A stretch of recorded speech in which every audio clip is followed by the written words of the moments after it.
Friends तो आज आसन देखा बहुत बड़ जॉब अपडेट विषय देखु आसी ओडिशा फॉरेस्ट डिपार्टमेंट तरफ जॉब बाहर जहाँकि 2025 अप्लाई न्यू जॉब बाहर देखु एमती बड़ जॉब अपडेट केवे भी आसी नथिला। देखु 10th +2 पास आपन जहाँ भी 10th +2 +3 जहाँ कहते आपड़ अप्लाई करेंगे।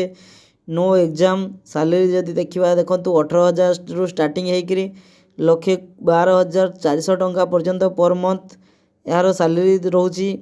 पोस्ट अनुसार सैलरी रहिबो। तो आसतु देखा कौन कौन सब पोस्ट वैकेंसी अच्छी ओडिशा फॉरेस्ट डिपार्टमेंट रिक्वायरमेंट जहाँकि डिटेल्स आसतु जानिबा। देखु ऑर्गेनाइजेशन नेम होची wild life institute of India जहाँकि जॉब परमानेंट जॉब रहिबो गवर्नमेंट जॉब रहिबो। अप्लाई मोड रोची ऑनलाइन एवं ऑफलाइन रोची दुई प्रकार आपन अप्लाई करि पारिबे।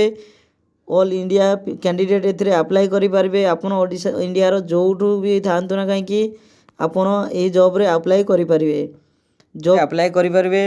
जॉब प्लेस रोची हमरो इंडिया भितर ही रहिबो। ओडिशा पिला ओडिशा रे ही पाई पारिबे एवं आपन निज निज डिस्ट्रिक्ट रे सब जॉब पाइबे। देखंतु निजन प्रोसेस रोची रिटन एग्जामिनेशन डॉक्यूमेंट वेरिफिकेशन माने रिटन टेस्ट गोटे नेबे आपनकर एवं एग्जामिनेशन रो जो जहाँ भी आपनकर रिजल्ट बाहर से अनुसार आपन डॉक्यूमेंट वेरिफिकेशन करा आपन क्वालिफिकेशन टेस्ट करा। पोस्ट वैकेंसी जोटा बाहर ता विषय कथा हवा।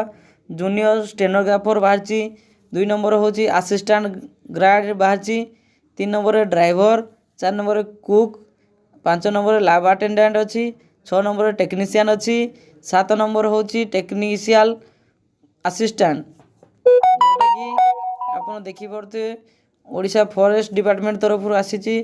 क्वालिफिकेशन कथा जदि कहबा 10th +2 +3 आपन जहाँ भी करथिबे मध्य आपन अप्लाई करि पारिबे। एथरे एज लिमिट कथा जदि कहबा देखंतु 18 वर्ष रु 28 वर्ष पर्यंत अच्छी आपनकर एज लिमिट रही। ओबीसी 3 वर्ष अच्छी रिलैक्सेशन एवं SC ST पिला मानक 5 वर्ष अच्छी PWD अच्छी 5 वर्ष एवं एक्स सर्विसमैन मानक अच्छी 5 वर्ष एवं PWD SC ST पिला मानक रही 15 वर्ष। देखंतु इम्पोर्टेंट डॉक्यूमेंट कौन कौन दरकार हो तो डॉक्यूमेंट होची आपनकर सर्टिफिकेट रही जेते भी आपन क्वालिफिकेशन करछन तार सर्टिफिकेट देबे एवं बाथ सर्टिफिकेट एथिरे अटैच करबा को निहाती भाबरे कहिसंती एवं 2टा पासपोर्ट साइज फोटोग्राफ आपन देबे एथिरे एवं आधार कार्ड लागिबो। रिसेंट सर्टिफिकेट रेसिडेंट सर्टिफिकेट आपन को देबाक पड़िबो। कास्ट सर्टिफिकेट एथिरे देबाक पड़िबो। जदि आपन को को डिपार्टमेंट किबा कोठी भी एक्सपीरियंस किछि अछि ताहले तार सर्टिफिकेट आपन एथिरे अटैचमेंट करि परिबे। देखंतु ऑनलाइन स्टार्टेड डेट होची 19/11/2004 रो जहाँ कि अप्लाई चलिरानी एवं आर लास्ट डेट रोची 6/1/2025 लास्ट डेट 6 तारीख लास्ट डेट अच्छी 2025 रे जनवरी मास। तो देखंतु मु इम्पोर्टेंट लिंकटा मोर दे दोची डिस्क्रिप्शन रे आपण माने चाहिए सेथरु जाई कि याकू चेक करि पारबे एवं अप्लाई करि पारबे सब।